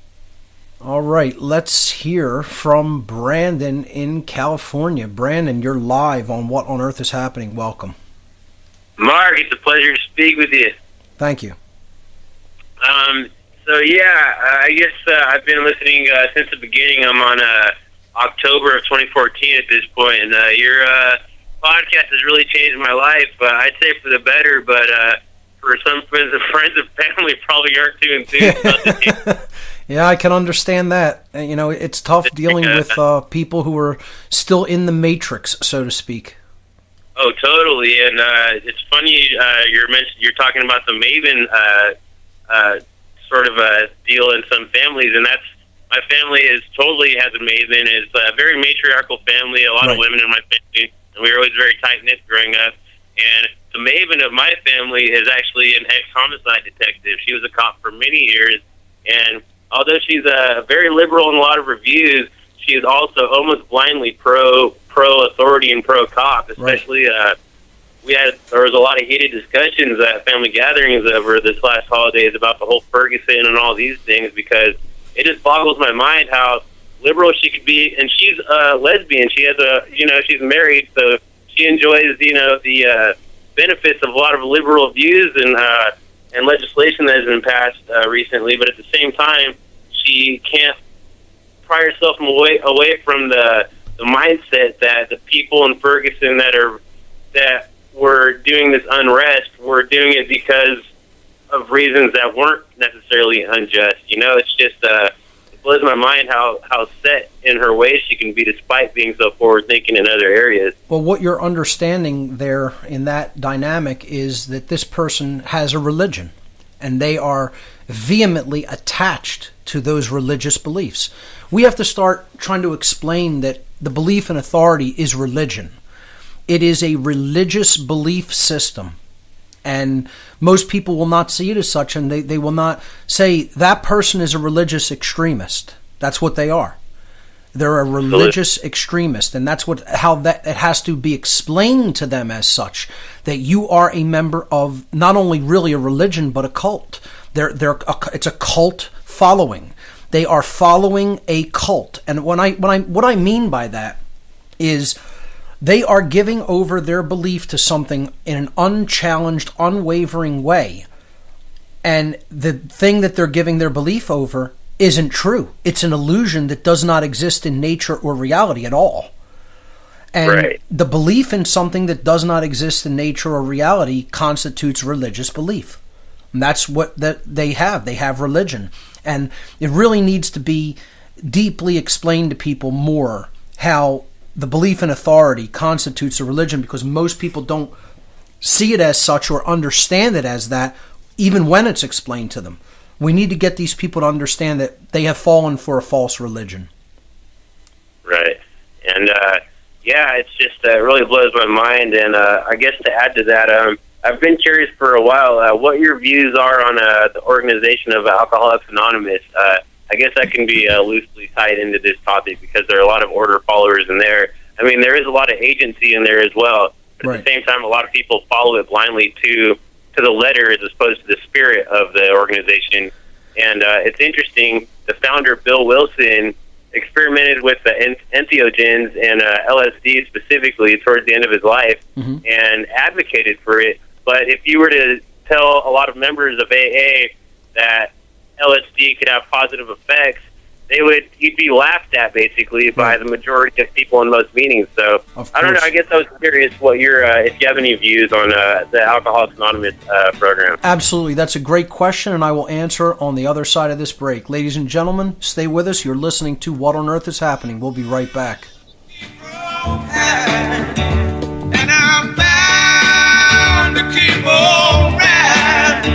I've got one more silver dollar.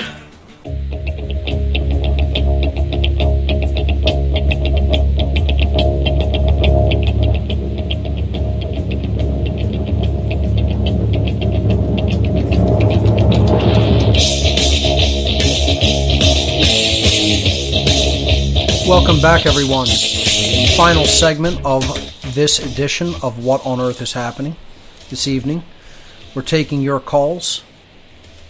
And the previous caller asked me a question about Alcoholics Anonymous before the break caught us.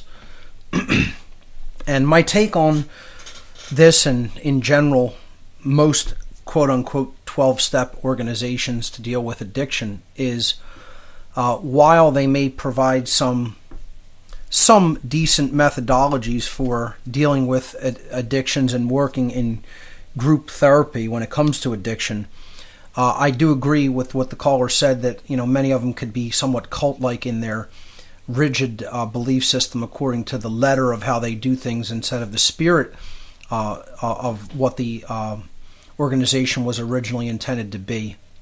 I find that my biggest problem with these organizations is that they externalize power and say that you are powerless over the addiction, when in fact the exact opposite is true. The only one who could defeat an addiction is the person who is suffering from it.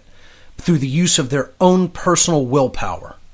And no one wants to hear that because they want to pass on personal responsibility. That's what people who are stuck, who are in a religious mindset, who are, basically still operating as children, want to hear. That they're powerless, that somebody else has to do it for them. And so they bring up this concept of, look externally to a higher source of power. They never word it as higher aspects of the self, but, it's always something external to the self. Well, while there is a higher power than the self, and it's called natural law, and I make no bones about the fact that I'm comfortable with the use of the word God. I believe in a creator of the universe. I wouldn't even use the word belief. I know that there is a creator of the universe, a creative intelligence that underlies everything. I don't look at that as the way any other religion looks at God. I think it transcends all of those, childish viewpoints that religion portrays God as. But to say that God's going to somehow be in control of whether you have an addiction or not is, certainly passing the buck. And it's not standing in your own personal responsibility, and it's externalizing your own power. I think the very first thing that should be done with any person suffering from addiction is to tell them you, and only you, are 100% in control of whether you continue to suffer from this addiction or not, or heal it. You and only you. And that's the truth. It's not my belief. That's the actual reality over who's capable of breaking an addiction. The person suffering from it. That doesn't mean they have to do it by themselves. They can absolutely have help from people. But that isn't coming from anything external. Okay? They will make the free will decision as to whether to accept that help and whether to follow in the footsteps of knowledge. Okay? And for anybody that disagrees with that, you absolutely don't know what you're talking about. Okay? You have no idea what you're talking about. All right? Now, I don't care who that offends. Get as offended as you like. Bang your head against the desk. Cry in your milk. Okay? These people are lying to people when they tell them that they don't have any power over their addiction. Okay? They're clueless. Clueless. Anybody who buys into that has a religion. You have a religion, and that's your religion. There you go. Continue to believe in it all you want. Believe in it. And I know so much about addictions that, I could write books on the topic. Okay? I could totally help people with addictions if they want help. This is something I've studied so in depth that I consider myself somebody that knows more than just about anybody on the earth on this topic, quite frankly. Okay? Because one of the things that I had to wrestle with was addiction to thought forms, to break out of my mindset, the previous mindset and worldview that I was under. That's the most difficult addiction of all.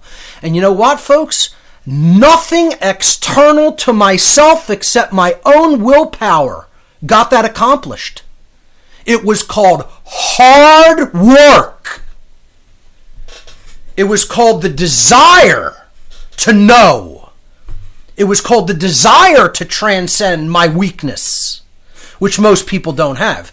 And they want to blame it on something external and say that's in control. It's all a religion. As far as the techniques that some of these organizations use, I have no problem. Okay? There are some techniques that are effective, and again, as the caller pointed out, even the founder used therapeutic psychedelics in helping to break addictions. And, one of the best ones and one of the, heaviest ones is iboga, which, is then extracted to create ibogaine. which is a drug that has been used therapeutically when treating addictions. Of course, that's illegal here in the United States. We can't have that, you know. We might cut into the pharmaceutical cartel's profits, or I should say pharmaceutical mafia's profits. But,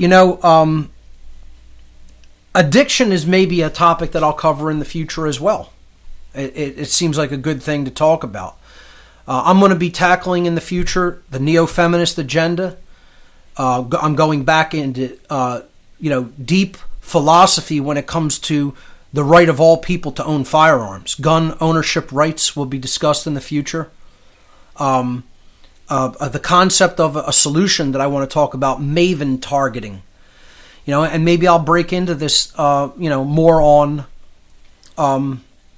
addictions and how to wrestle with them and ultimately defeat those quote-unquote demons that are all indwelling aspects of the psyche.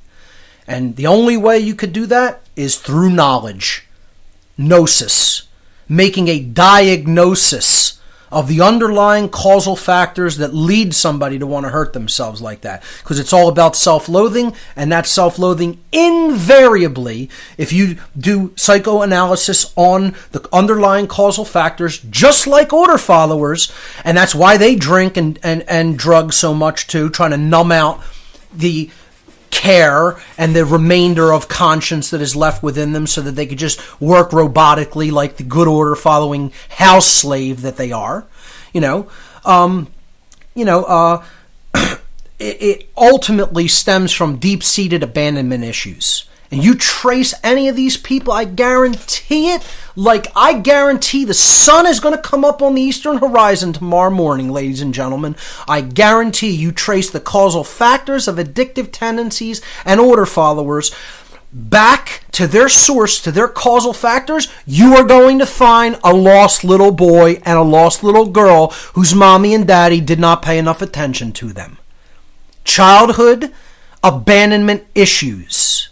Parental abandonment issues, whether physical, meaning the parent was not present, or whether emotional abandonment, mental abandonment, spiritual abandonment, psycho-spiritual abandonment issues lie at the heart of that. So,